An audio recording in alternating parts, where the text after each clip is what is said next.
What's up guys, it's me Lumos Theromax, and today we discuss the villain that led the most recent crisis in DC, the disturbingly powerful Kell, the Pariah of the entire DC multiverse. So this guy has some pretty wild scaling, and it's wacky as could be, so get ready for a wild ride of me having to explain a variety of really wild things and things that might have happened off panel.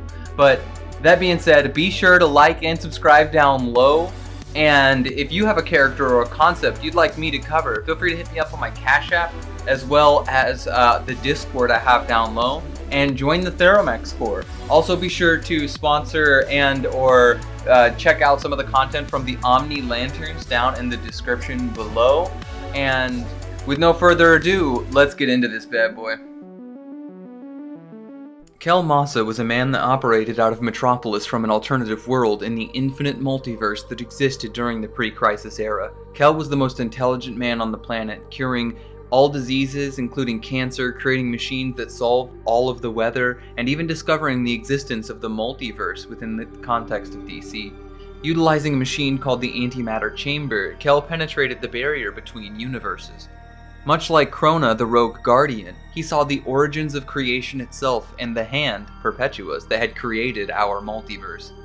This taboo action came with a cursed cost, just as it had with Krona before him, and Kell's cost was the antimatter in his antimatter chamber meeting the positive matter in his universe. When these types of matter collide, they explode, and this explosion blew his entire home universe up and awoke the terror known as the Anti-Monitor. Kell Mossa survived for millions of years as a result of both his technology protecting him and the Monitor protecting him, but leaving him alone, he considered all of his actions and their ramifications. Kell was then cursed by the Monitor for his actions to forever arrive at universes before their destruction as penitence for his crimes. Kell Mossa takes up the name Pariah, hoping he could atone for the past sins of unleashing the antimatter entity that would eventually devour infinite worlds inside the first crisis. He travels the multiverse, forever arriving at any universe-destroying event, and is forever cursed to do so. But this isn't a character analysis, this is a scaling video. Although I have referenced some excellent stuff already, let's continue marching onward to the wild feats of the cosmic Pariah of DC. As previously mentioned, Pariah was cursed by the wildly powerful being called the Monitor, who was one of the three children of Perpetua, the mother of the multiverse, whose hand had created it, as you had seen earlier. This curse he received from the Monitor makes him virtually unkillable for the entirety of his career after awakening the Anti-Monitor. He could survive universes exploding on him, punches from enraged Superman, and enraged attacks from Wonder Woman as well. He survived torture from Lex Luthor, and even death could not stop his penitence from showing up during calamities, as he arrived on the Blackest Night and his body was used to create the lantern rings that soloed the Spectre. But he was then resurrected by dark angels to continue his curse as well, and after this revival he could also show you any major turning point in your life, past or future, and create spaces for you to experience these major turning points. He also managed to utilize this curse in a sensory way as well, allowing him to detect where calamities were going to happen even if they weren't going to destroy worlds, and could sense evil and the pains and locations of characters even if they were in higher dimensions, or even see your dreams and ambitions themselves. He also has a similar version to Dr. Multiverse's Multivision, as he can look at somebody and see their future plans and actions as well. More impressively, he can even arrive inside your dreams or subconscious to warn of dire events to come. And let's not forget that Pariah was also a genius, and his technology was no slouch in terms of what it could possibly do, as he wielded wildly powerful technology that allowed him access to the power of flight, not to mention his creating of a pan-dimensional antimatter cannon that could create an antimatter box that destroyed his home universe, and this was not even when he intended to. So imagine what he could do if he had the intent to create a weapon to destroy things, but we'll get to that later. At one point in time, he turns on a current member of the Teen Titans villain group, tanks an energy blast from the guy, and then proceeds to one-tap him, instantly killing him, as well as he can emit powerful energy blasts on other occasions as well. Pariah also has the speed to dodge characters that could one-tap post-crisis Superman with energy blasts, and then later tank that same attack without ever having been knocked out. He's also wildly skilled in terms of martial arts, getting jumped on by Red Star and throwing him out a window, and then immediately getting put in a headlock by post-crisis Deathstroke, but Pariah casually flips him around and threatens to drop him to his death simultaneously. He was also capable of holding Deathstroke up in the air with one hand pretty casually. So everything up to here is pretty much the baby stuff for Pariah. You see, being cursed by the Monitor, Pariah showed up the worst calamities in the multiverse for millions of years. This weighed heavy on his mind, as he felt no matter what he did, he would never be free of the curse that was placed upon him by the Monitor, and he eventually felt alone, distraught, depressed, and empty. Now, whether he came across it on his journeys, or whether his emotional state opened him up to it, Pariah managed to come in contact with one of the strongest abstracts in the entire verse of DC, a being called the Great Darkness. As you can see here, the Great Darkness slowly warped his mind by influencing him that he should do things that were in his interest, despite them being things he would never do, such as rebuilding the antimatter machine that had caused the first crisis in the first place. Eventually, the sad man Pariah gives in, which is indicative of his eyes turning black and leaking the darkness hacks out of them. This was a turning point for the story of Pariah, as he was once a sad, whiny version of Mothman in DC, but had become its arguably greatest threat throughout all of its history. Now working in unison with the Great Darkness, Pariah becomes what Dr. Multiverse considers the voice of the Great Darkness, and somebody she considers vastly more powerful than Trueform Darkseid and Empty Hand in the current day. This is significant because not only were Darkseid and Empty Hand both wielding the crack in the Omniverse, which Trueform Darkseid considered a huge amp, but her multivision should allow her to come to these conclusions pretty rationally. Pariah then recreates his antimatter chamber, the machine that started everything during the first crisis, and begins to spread Darkness's influence throughout the entire multiverse. We know that Pariah has existed inside the Great Darkness, as he placed his antimatter cannon in the Great Darkness and visited Empty Hand and Darkseid inside of it, and he wasn't struggling at all to exist here. This implies he can tank darkness energies that took the combined efforts of Swamp Thing and Superman to simply exist in without eradication or mass manipulation in a very short time. This darkness Pariah was spreading and infecting the Bleed with was capable of destroying the House of Heroes, but only after the Justice League Incarnate had summoned the Earth 1 Justice League, which seemingly implies that he sensed their arrival and used it to attack them intentionally. To escape the darkness attack that he unleashed upon them, the various leagues teleport to Pariah's home base and encounter Pariah himself. Pariah then demonstrates he can summon all those in his dark army, those he's ensnared with his darkness hacks, immediately to his aid. This includes Darkseid in his true form, Necron, Eclipso, Empty Hand, Ares, Ganthet, Hera, the Wizard, Highfather, the Phantom Stranger, Spectre with no host, and the Shadow Demons of the Anti-Monitor. And this implies that they all scale below Pariah and his darkness hacks, as he fully controls them. This is further proven when these darkness hacks chains are removed from Darkseid, when he slowly but surely comes to his senses for a short time before they immediately regenerate and reform on him, and he immediately goes back into being one of the Dark Army. This power of darkness hacks is beyond anyone besides Black Adam in this story, as Black Adam is at his most powerful we've ever seen him, probably due to him having a movie amps, which happen all the time in comics.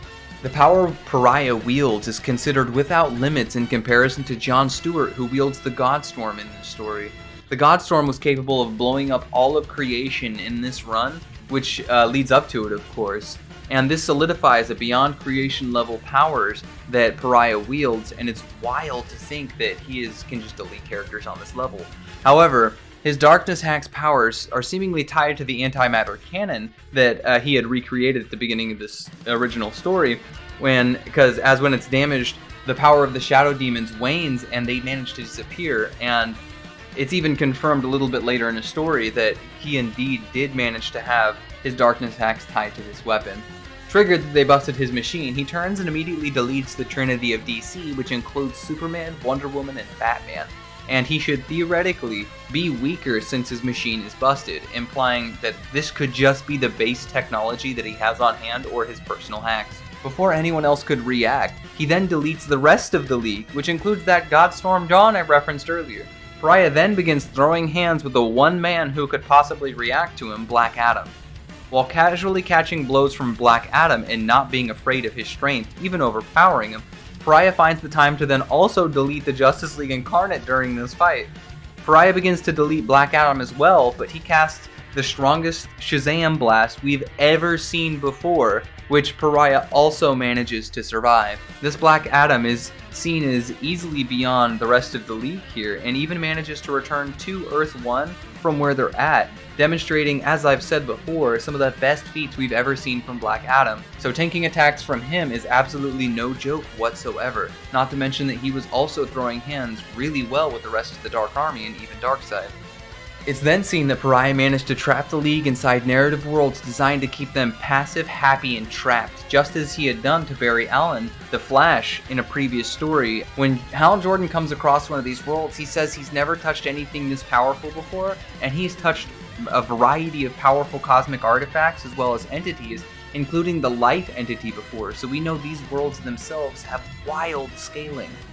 Touching these worlds auto-BFRs you inside of the worlds as well, and they are incredibly difficult to escape, as they are made of crisis energies, which are some of the most powerful energies in all of existence, and Hal considers these worlds as weapons. It's important to note later in the story that Pariah himself specifies that if he traps you in these worlds, he's already killed you.